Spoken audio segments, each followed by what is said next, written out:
Hello, and welcome to the Canadian Story, where we discuss what Canada is, what Canada could be, and what Canada should be. Hello, everyone, and welcome to another episode of the Canadian Story. I'm joined here by my cousin, friend, compatriot, co-host, Zach Gerber, and we have a very special episode for you today because it's just going to be Zach and I. That's not because we can't get a guest. It's because we've heard from many of you that you'd like to hear more from Zach and I about our Canadian stories, and more importantly, what it's been like to do this podcast and what we see the future of this podcast being. So, Zach, why don't we just have a conversation here about what it's been like to be doing this for nearly 2 years. We're closing in on 2 years of the Canadian Story. So let's talk about kind of what you thought it was going to be at the beginning, what it's become for you, and how you feel about it. Yeah, well, first and foremost, I want to thank everyone for being here because it's been incredibly fun. You know, David and I, we originally came up with this idea to do the podcast kind of just for fun, and it's turned into something a little bit more serious. But one of my favorite things about it thus far is the little online community that we've built, and all the people who listen to the episodes and the feedback we get is really exciting. So I just want to thank everyone for being here because we don't take that for granted, and we feel very fortunate about it. The original vision for the podcast was basically just it was a I guess a glorified fluff piece to just try to like pump up Canadians. Because what David and I were just sitting down and having a chat one day, and I think we've talked about this on the podcast before, but for those of you who haven't heard it, we were sitting down and we were chatting, and we kind of were comparing America and Canada and just like talking about the overall culture of our country. And David brought up, he's like, really, like Canada has a branding problem because we're really, really, really, really cool. And there's so many amazing things about our country, but our reputation doesn't extend much farther than like, we're like the cool ones who invented hockey, which is great. There's beavers and we're really nice and we make maple syrup, right?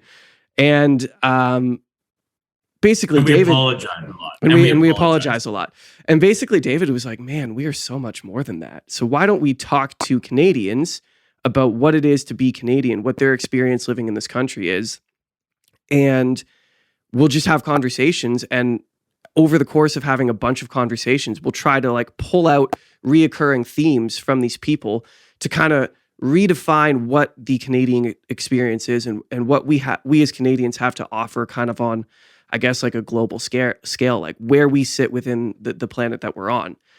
And we did that for, I don't know, David, maybe like 6 months. And it was amazing. And we talked to tons of cool people. And something that I didn't anticipate, which I should have, but I didn't, is how much we being David and I, were going to learn from the people that came on our podcast. Yeah, oh my goodness. That was the biggest shocker for me. You know, I had this image in my head of we're just going to do this podcast and it's going to be great, but we've learned so much. I feel like I've gone to school, man. Like it's been insane. Yeah. It's been absolutely insane. I had no idea how many things I didn't know until I started talking to people who had entirely different experiences than I do. But the cool thing is they were, even though their experiences were so different, we all shared this common theme of being Canadian. And it's been really, really special to hear from people all over the country from different walks of life with different ideas.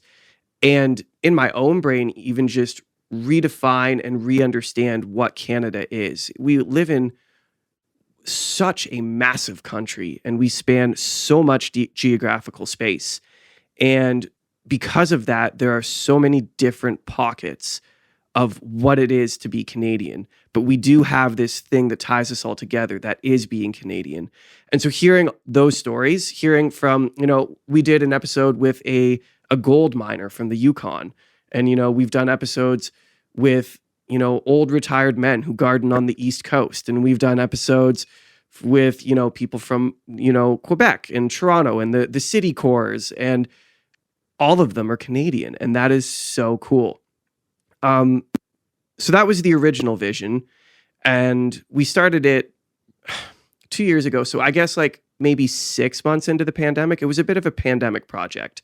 It kind of all started happening right at the beginning of the pandemic. We're like, well, we might as well do this and try to make something cool out of it. And that was all well and great until some concerning things started happening on a national level and a global level regarding this pandemic. And David and I collectively became very uncomfortable with how the world at large was handling the pandemic, but because we are Canadians, specifically how our country was handling the pandemic. And so we kind of sat down as a pair and had a conversation about what we were going to do and whether or not redefining and rebranding what the Canadian story was the right decision. And ultimately we decided doing nothing isn't an option. We have to, I don't know if anyone remembers because it's a while ago now, but this has all kind of calmed down since, but there was very much a time in the middle of that pandemic where you weren't at all allowed to contradict any sort of quote unquote authority, which I just don't agree with, just on even a base moral level. Challenging authority is something that I've always kind of wanted to do. I grew up on punk rock music, man. I grew up, with the people who were like, you got to stick it to the man. And I never really had a good reason to until the man shut down my business and locked me in my home and told me I had to take medical treatments in order to reaccess society. And I was like, oh, there's the man. And yes, this is the man that I will defy. Yes. Yeah. Yes. And so we decided that it would be the wrong decision to not confront what was happening in our country. And so we made a shift probably about a year ago now, into doing kind of more serious interviews and really trying to get alternate opinions and still expert opinion, but alternate opinion, and see if we could get down to the bottom of what was going on. And I mean, as listeners, I don't know if you feel that we've done that. That has been our goal. We hope that you feel that we have brought you interesting conversations with interesting people who can speak from positions of authority, because that's kind of what our new aim was. But it has been an incredible, absolutely insane journey, and it has been so fun.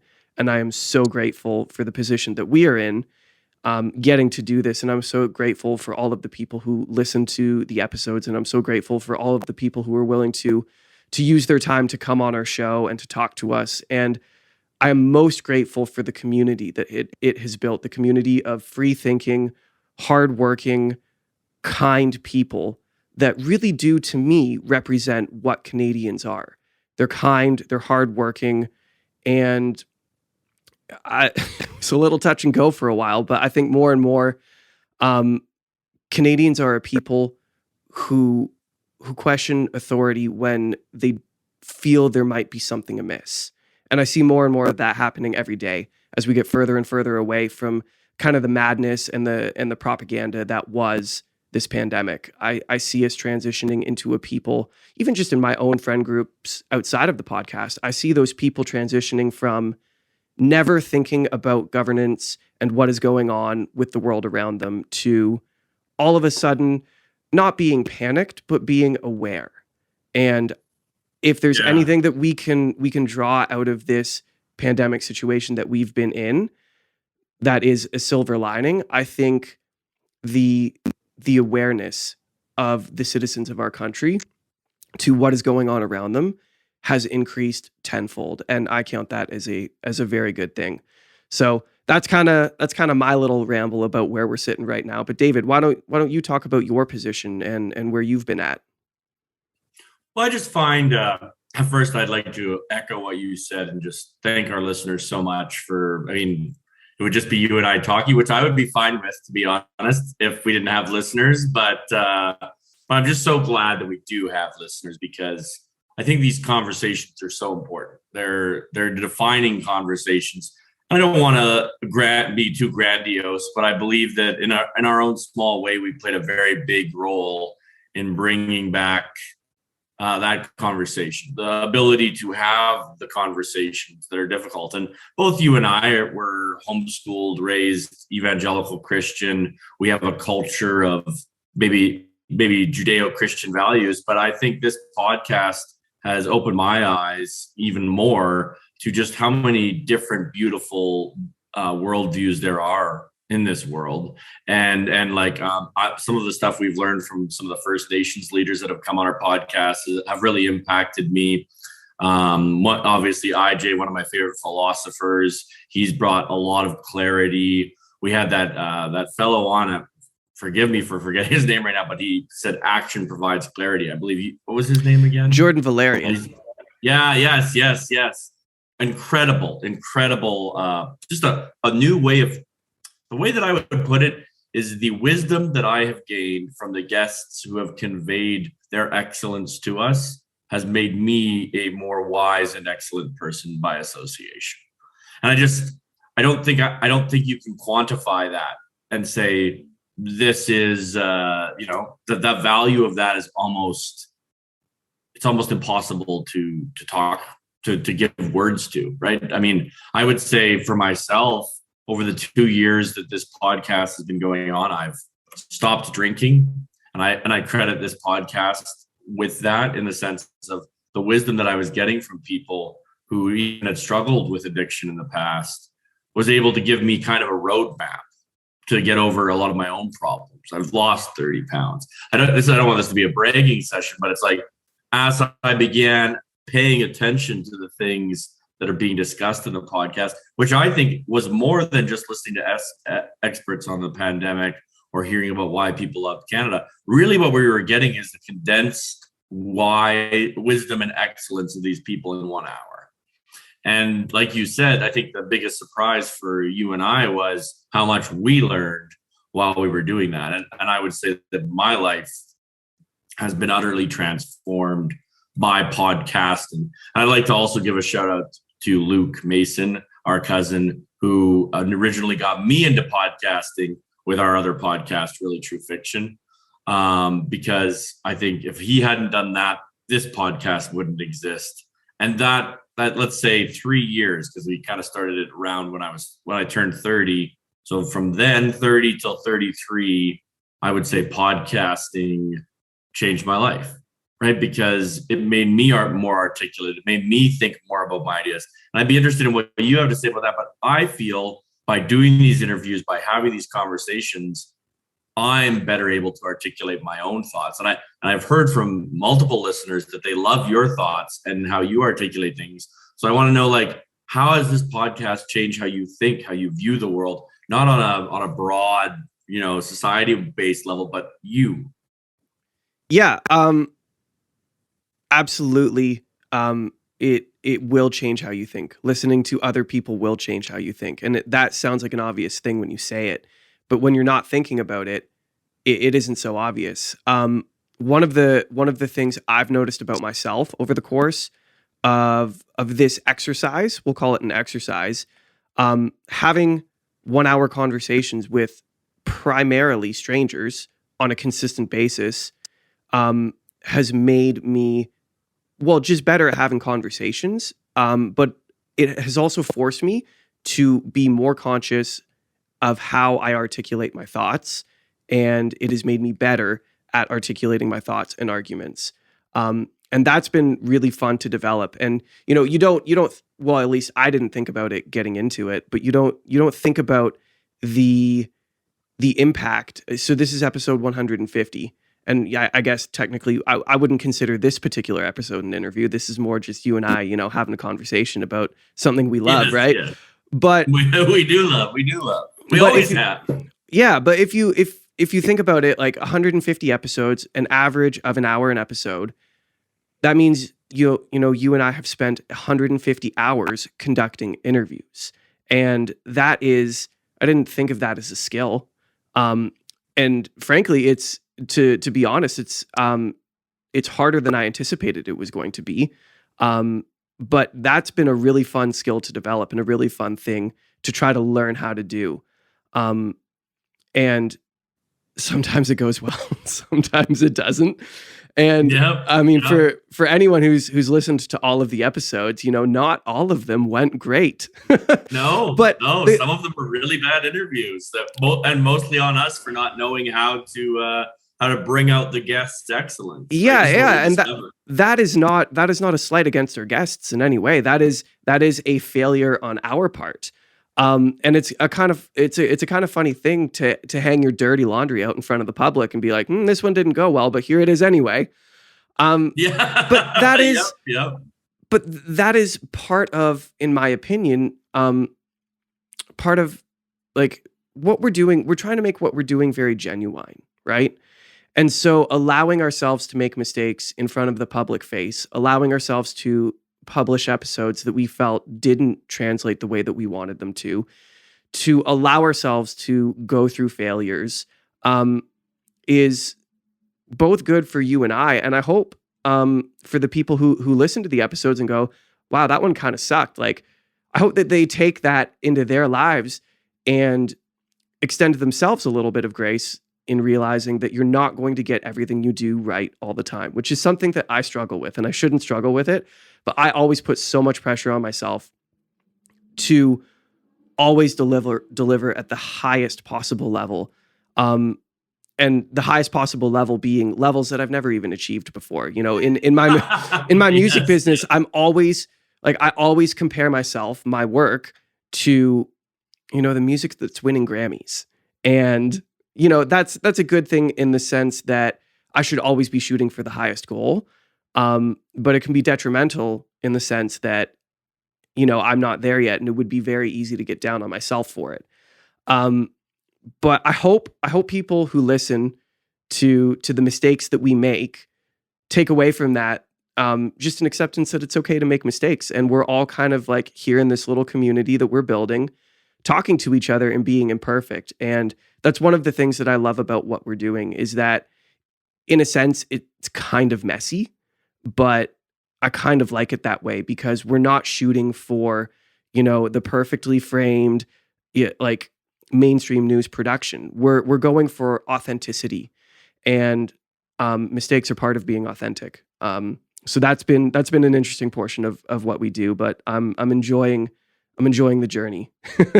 I would say that what you just pulled out is actually the thing that has changed my life the most by doing this podcast. For the listeners that have been with us from the beginning, I think there's about 50 of you. We have kind of had two hiatuses, and so I want to talk about those hiatuses with you, Zach, here, because not to explain them, because I don't feel the need to explain ourselves, but more to talk about what that meant for us. So for those who don't know, at the very beginning, we tried to do an episode every day, and I think we pulled that off for how many months? 6 months, roughly. I don't think it was 6.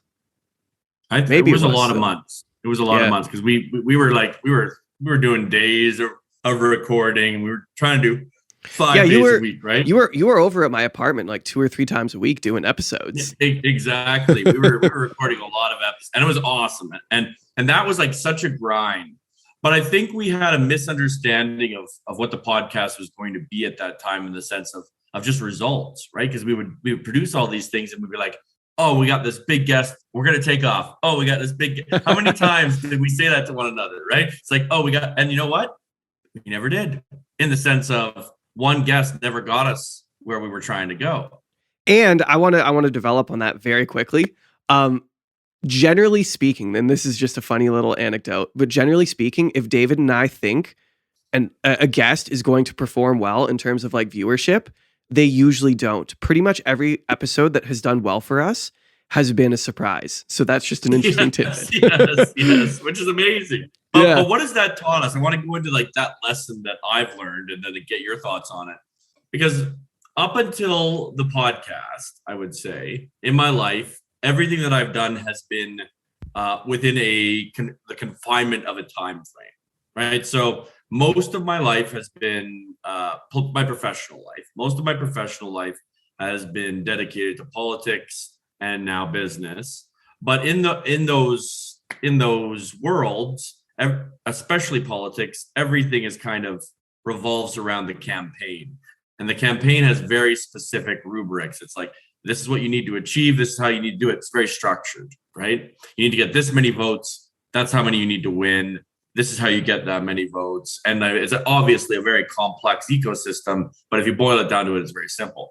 So with podcasts, I was like, well, I need to obtain some objective, right? I want to hit so many views, that kind of thing. And as we progressed down this road, I realized that is the completely wrong attitude to have about anything, but especially about podcasts.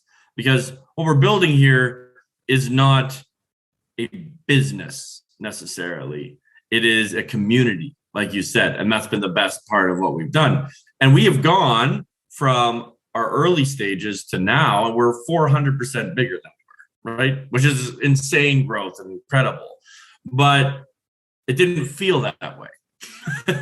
Right? Oh, it felt messy. And so I want to go into, so we threw ourselves into it the first half of 2021. And we produced in 2021 over 90 episodes, and which is a lot. And in that time, we learned that it isn't actually about chasing those download numbers, because after we done that, we were kind of looking at things and we got a little bit discouraged. Not discouraged in the sense that we weren't going to do it, but we weren't getting the validation we wanted to get from it. Right? Do you know what I mean? Yeah.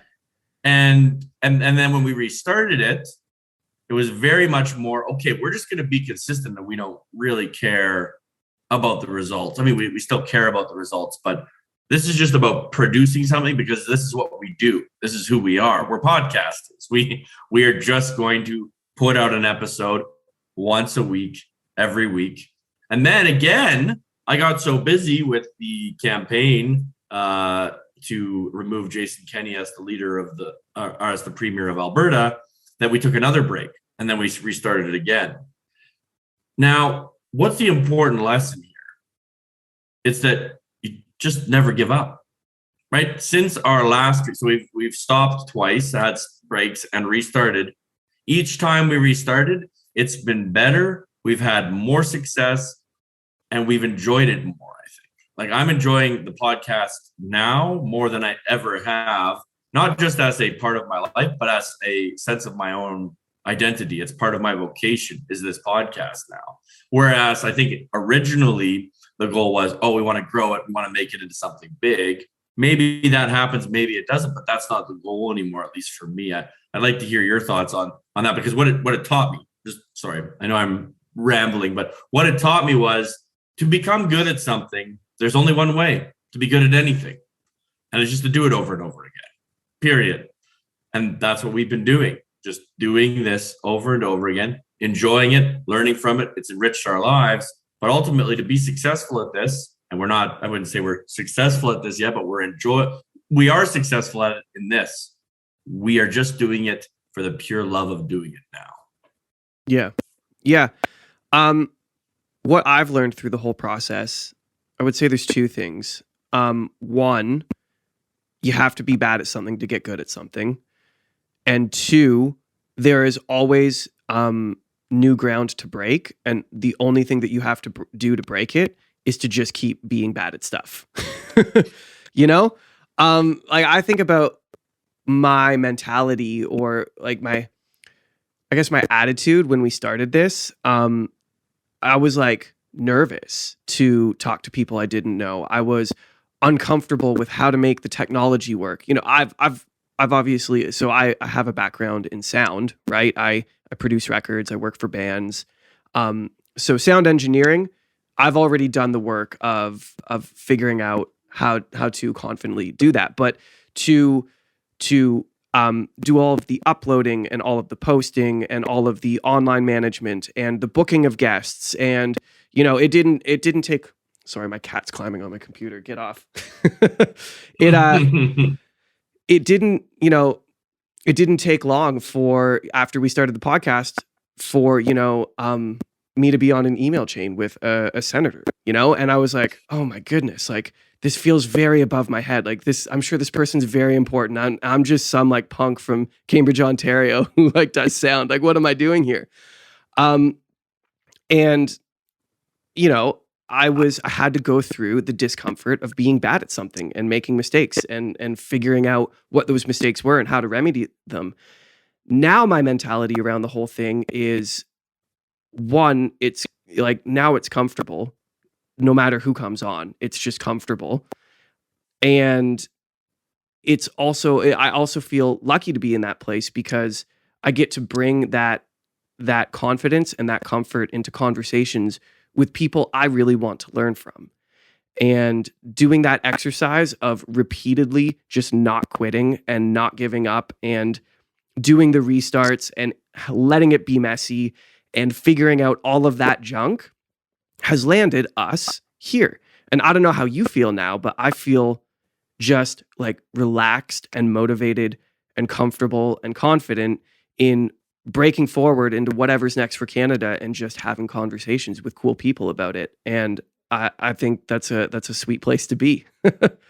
Yeah, well, and I hope the thing that gets me most excited, to be honest, is, I mean, we watch the numbers all the time, and the way that a lot of podcasters talk about it is, and I happen to have a lot of experience with this because I've given 100 public speeches this year in Alberta, but it's to think about it like a room, right? I think about like, what would it be like if I was speaking to that many people in a room, and what level of seriousness would I give a project like that? And we're speaking to a pretty big room now, right?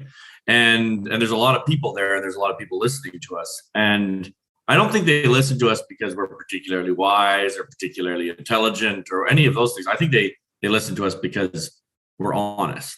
Because and that has been a theme that has resonated throughout a lot of our podcasts, is that honesty is the key, that authenticity, truth, these are the ways that people are looking for to get some kind of trust back in people. And so I don't think we've hidden things from our listeners. Like, if you listen to those podcasts, we're pretty real. I talked about, my struggle with alcoholism, but we've talked about what it was like to be homeschooled. Like, we're not pretending to be cooler than we are. We're not, we don't have some kind of, I mean, I do have an ego, everyone knows it, but like in this context, we're not being egotists. We're approaching everything as students. I approach every one of these interviews as, this person has something they can teach me that's not only going to make my life better, but hopefully if I can pull it out, it'll make the listeners' lives better.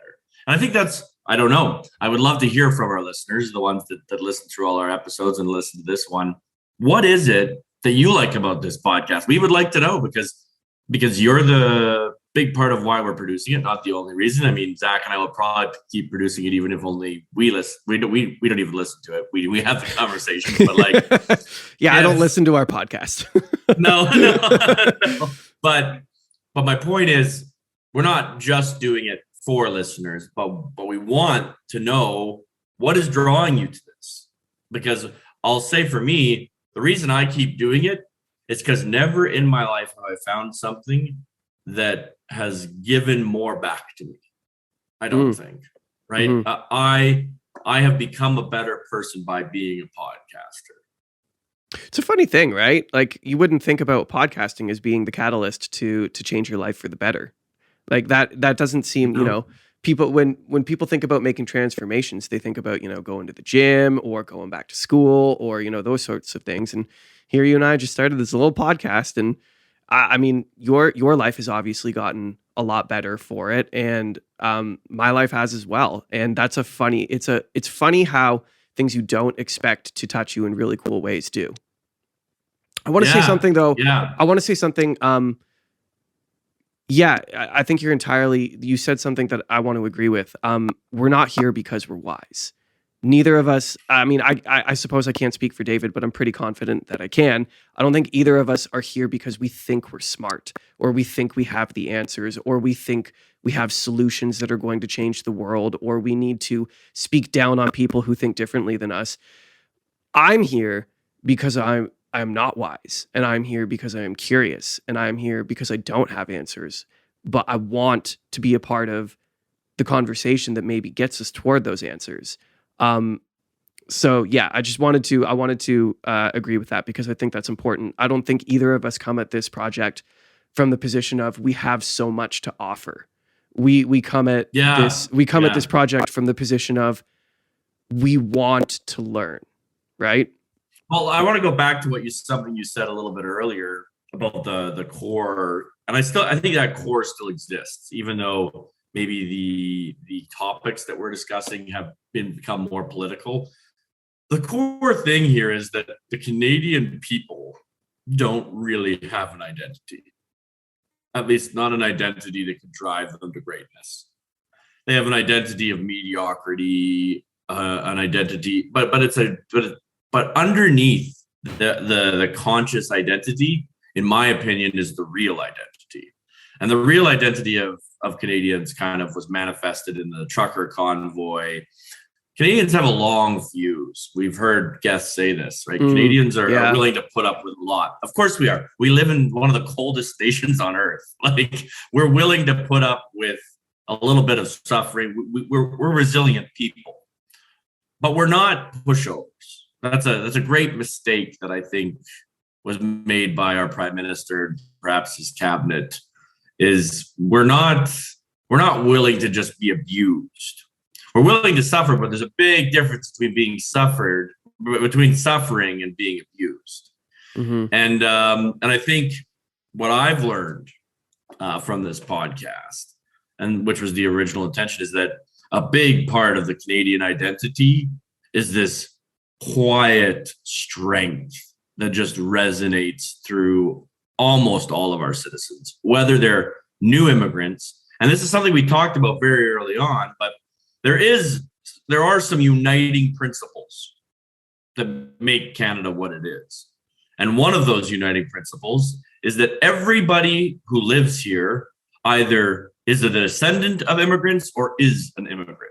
And I include the First Nations in that. They're not new immigrants. They came over 10, 15,000 years ago over the land bridge, at least as far as we know, right? But like, everybody here is basically, we've selected for explorers. The biological, let's call it, tendency that unites us is that whether you're from the Punjab or the Philippines, whether you're from Lebanon or Venezuela, you left your home, or whether you're like our ancestors fleeing the potato famine, or you're, coming over from England, everybody who came here did something that almost no human ever does. They packed up their home and they left. And they came and decided to start something new somewhere else. So that's one thing that unites us, right? We're explorers. We're people who are willing to go into the unknown and face it with really nothing more than ourselves and those who love us, if we bring them with us, right? The second thing is that Canada is an experiment, right? It is a question of, can people who have different faiths, different languages, different cultures, can they live in harmony with one another? And that's an experiment from the very foundation of this country between the French and the English. It's obviously expanded to all the many wonderful minority groups that we have in this country. And then you and I've got to interview people from immigrants from Nigeria, Muslims, First Nations people. We've had an incredible spectrum, I would say, of the Canadian people that we've been able to interact with. And the thing that has really encouraged me from all of those interviews is that the Canadian people are a strong people. They are not a weak people. They may be a little bit too compliant of a people. They may be a little bit too trusting in their government, but they're not a weak people. And I think we need to get over this notion that Canadians are polite and nice. That's not weakness. It's not weakness to be kind. In fact, it often takes more strength to be kind than to be upset.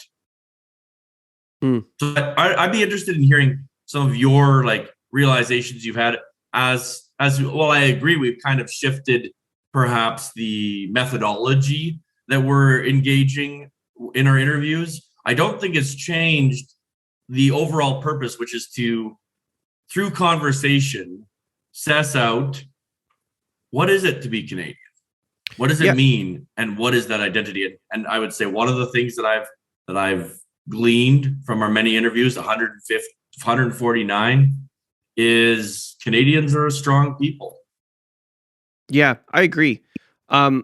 Originally, a rule we had set for ourselves is that we would only interview Canadians. And we've since expanded out of that. And we've had, one or two, maybe even just one, if my memory serves me, foreigners on the show. But we talk primarily to Canadians, and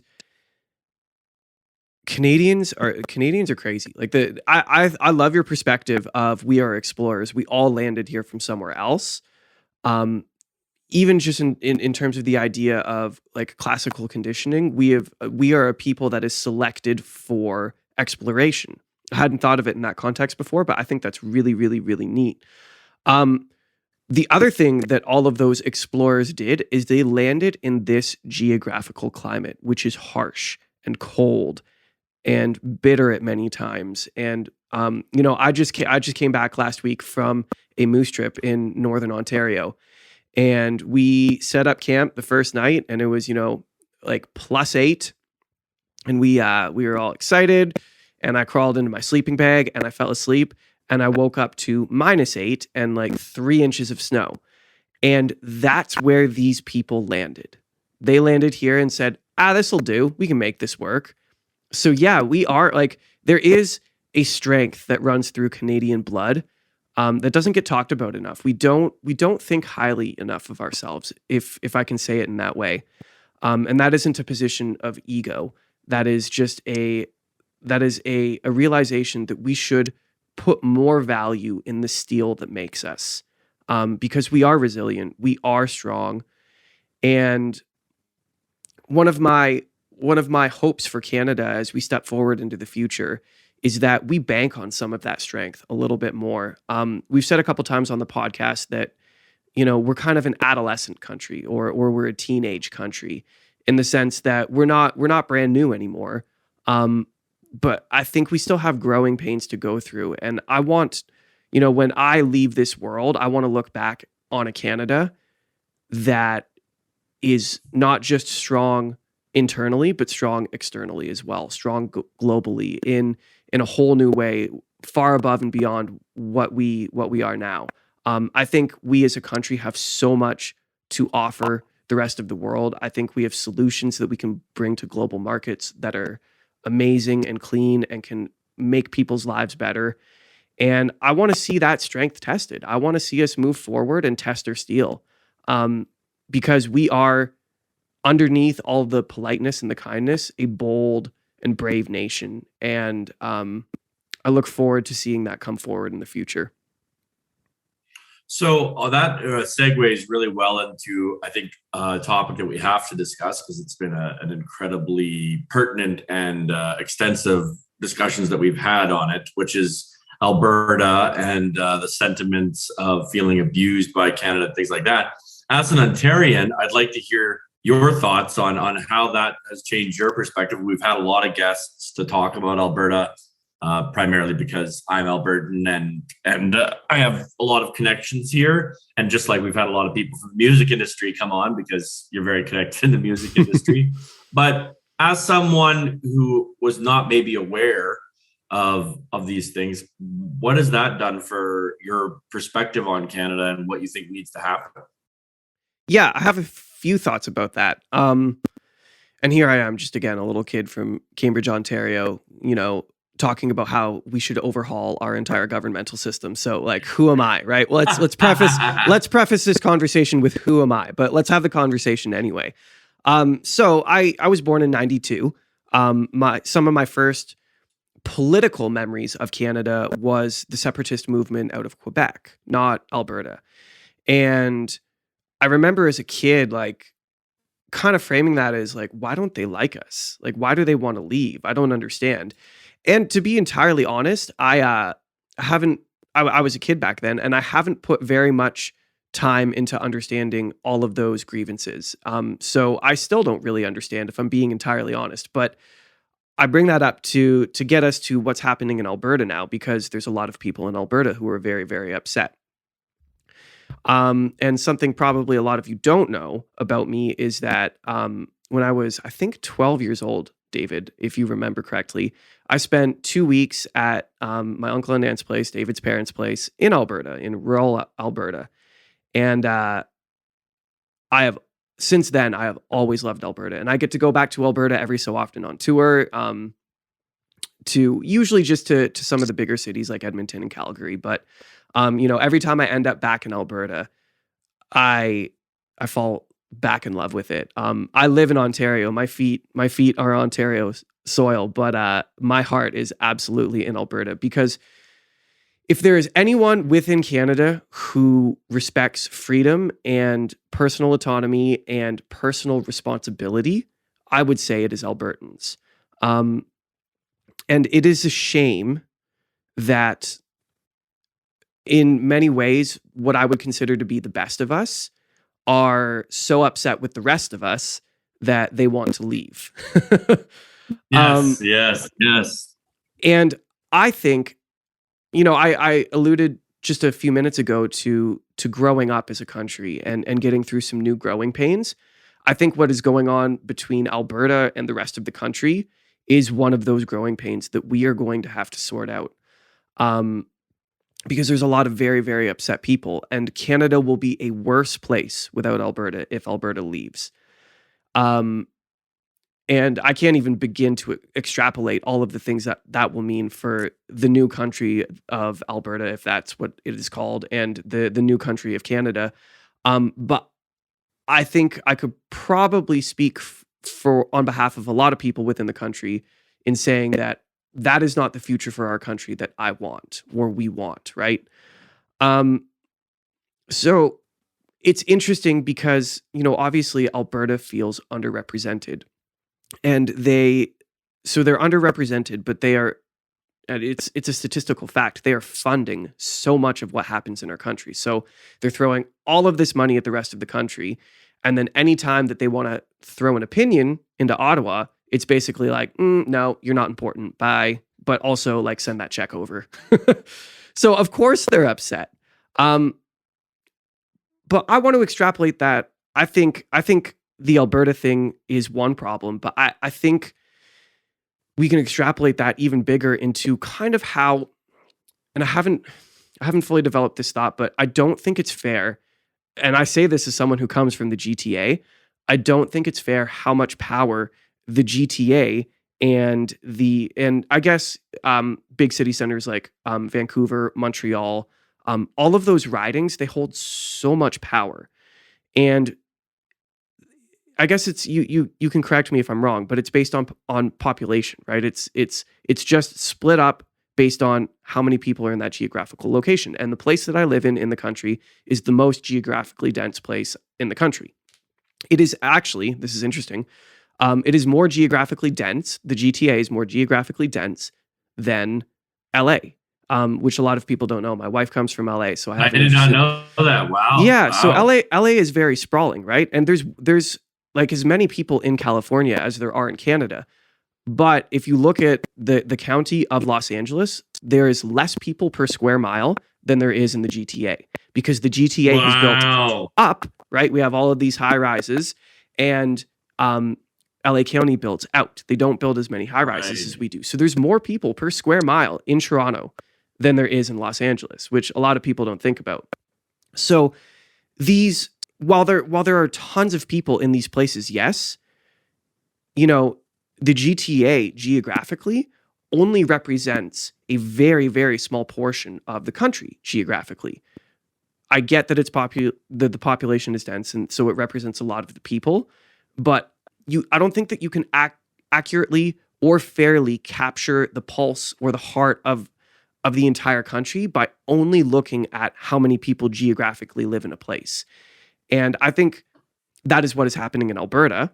And I think that is happening overall within our country. And I wish that we could recraft our system to better represent the interests of people who are located outside of some of these dense city centers. And perhaps that's selfish because I don't really identify with the kinds of people that live in dense city centers. I'm a boonies boy. I want to go out into the bush. I want to look at open fields. I want to drive down country roads and only have a car cross me every 10 minutes. Like I like that feeling, right? That I love that. When are you going to move out here, Zach? I You know. just got to move out here. I know. My heart is in Alberta.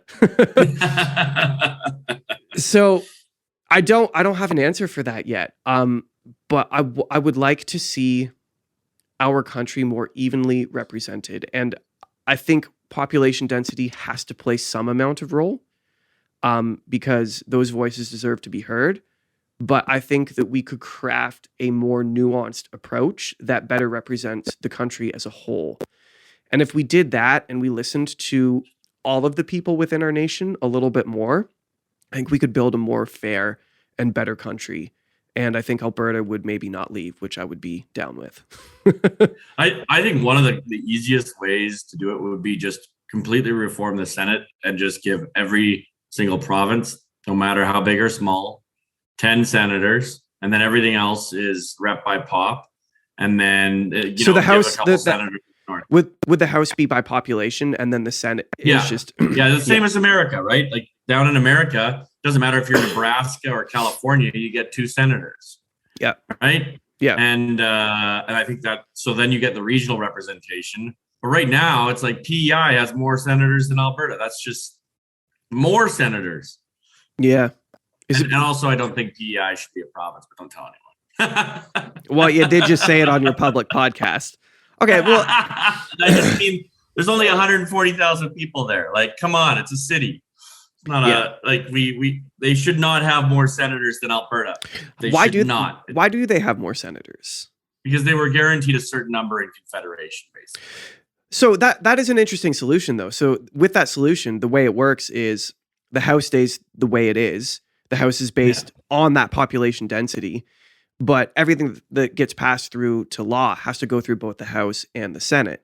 And so the Senate, being that, quote unquote, sober second thought, they can then more evenly represent the interests of the entire geographical expanse of the country.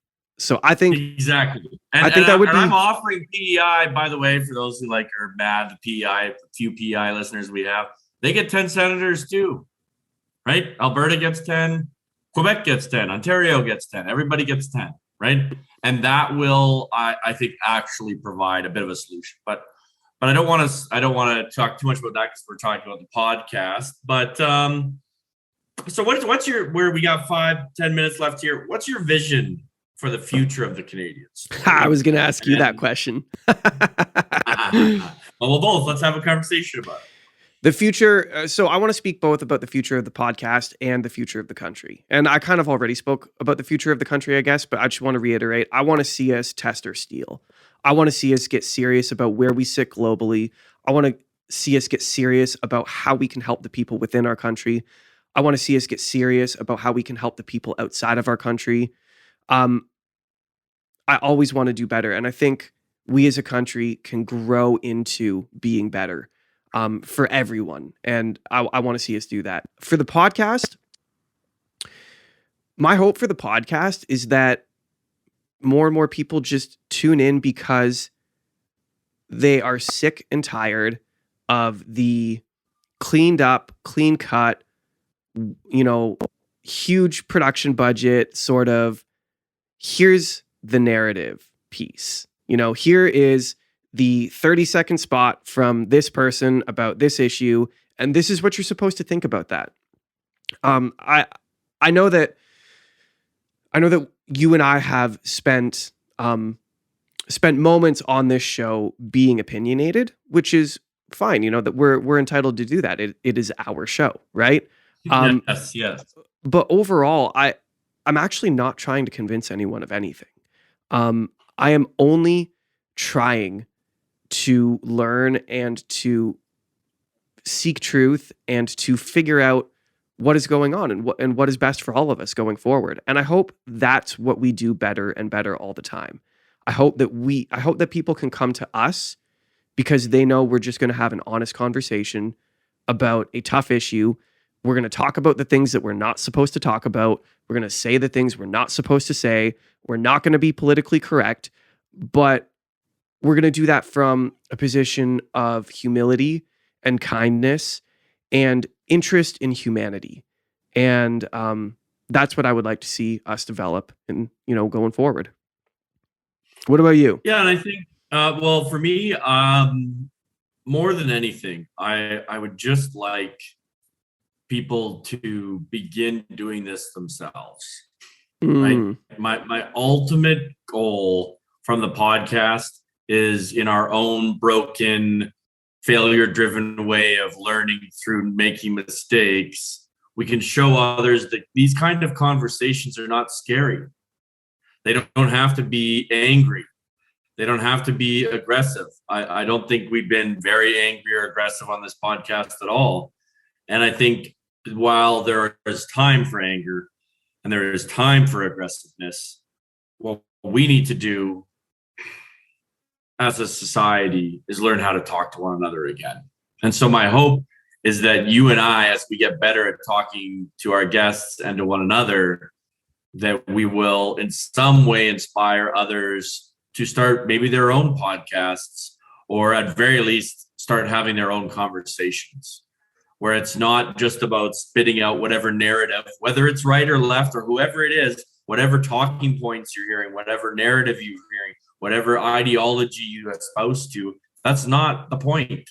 That's not what makes being human wonderful. It's actually wonderful to have different perspectives that then you can come up against and learn from and develop your own understanding of the world. I think one of the biggest problems that humanity has, humanity across time and space, is when we start to think that we know things, when we start to think that we understand something. I mean, one of my core philosophies of life that I've learned largely on this podcast, I would say, but obviously it's echoes through all of the thought of basically humanity, is you don't know anything. Yeah. You can't be right.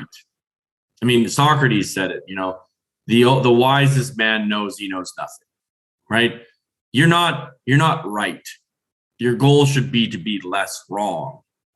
And if we take that rubric as opposed to the rubric of I'm right, this is the way things are, this is what's right, and instead we flip that on its head and we say, I'm usually wrong. I would just like to be a little bit less wrong today and learn a little bit more about truth, even though as a finite being, I can never understand the infinite fully.